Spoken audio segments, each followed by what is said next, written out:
And the U.S. stock index futures pointed to a higher open today. The first week of the year has already shown 2018 to be beneficial for U.S. markets, with the S&P 500 closing above 2,700 for the first time on Wednesday, and other stocks reaching all-time highs during the trade. Our slew of economic data is set to be released today at 8:15 a.m. Eastern Time. The ADP National Employment Report is set to come out, followed by jobless claims at 8:30 a.m. Eastern Time. Services Purchasing Managers Index data will then come out at 9:45 a.m. Eastern Time, all before the all-important non-farm payrolls data due out on Friday. Meanwhile, investors are likely to be digesting the last minutes from the Federal Open Market Committee. On Wednesday, the U.S. Central Bank's minutes revealed that the final interest rate hike of Janet Yellen's era as Fed chair was met by a divided central bank. However, the scales are now tipped towards the more hawkish voices. And in Asia, markets closed mostly higher on the back of the stronger lead from Wall Street following positive economic data. Markets in Japan finished their first day of trade in the new year with strong gains, while South Korean stocks were weaker than their regional peers. Japan's Nikkei 225 hit levels not seen in 26 years, jumping 3.26% to close at 23,506.33 on its first day of trade after a long New Year weekend. Meanwhile, the Kospi slid into negative territory, with the index sliding 0.8% to finish the session at 2,466.46 after trading higher at the open. In Australia, the ASX 200 edged up by 0.11%, 77.1, with the energy sub-index the top performer of the day, as oil prices touched their highest levels in 2.5 years. Greater China markets extended gains. Hong Kong's Hang Seng Index rose 0.58%, with investors eyeing an 8th straight day of gains. On the mainland, markets saw moderate gains. The Shanghai Composite added 0.52%, and the Shenzhen Composite advanced 0.36% to close at 1,940.96. And back here in Africa, Angola plans to loosen its currency peg to the dollar by establishing a band in which the kwanza can float freely.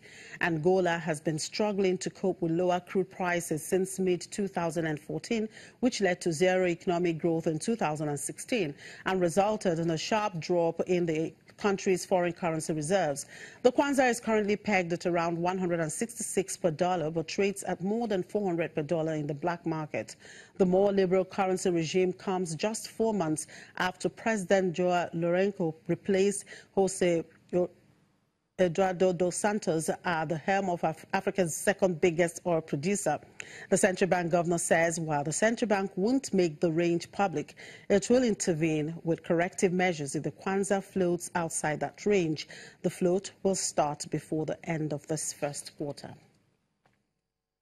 And private equity-backed Viathan Group has issued Nigeria's debut 10-year corporate infrastructure bond in local currency to raise 10 billion naira at a yield of 16% to fund power assets.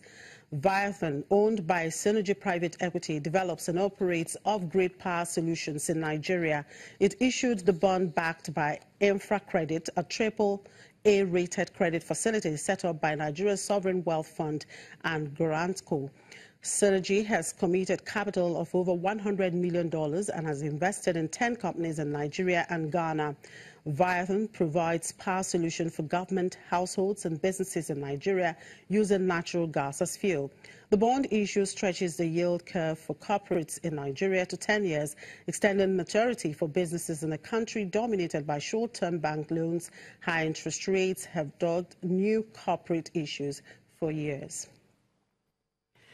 In the meantime, Nigeria has agreed a $550 million deal to buy 2 Chinese communications satellites and hopes to sign the contract before the end of the month.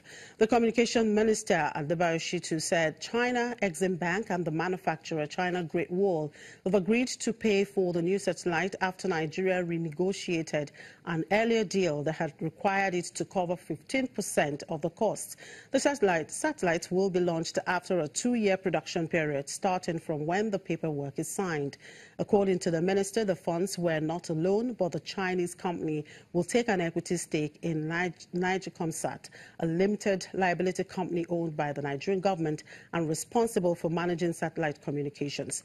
The Chinese will help market the satellite communication services to other African countries, which would compete with current providers from Israel, Britain and the United States.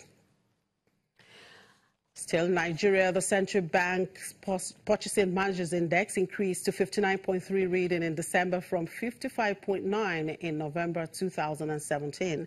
Now, the latest PMI is the highest in 2017. The CBN attributes the growth to the economic health of the manufacturing sector, which expanded for 9 consecutive months last year due to stability in the foreign exchange market. The financial regulator based its composite PMI for the manufacturing sector on 5 indicators, namely production, new orders, supplier delivery time, employment level, and raw materials inventories. And to the precious metal market, gold prices fell today after hitting a 3.5-month high the session before, pulled down as investors took profits and as the U.S. dollar firmed.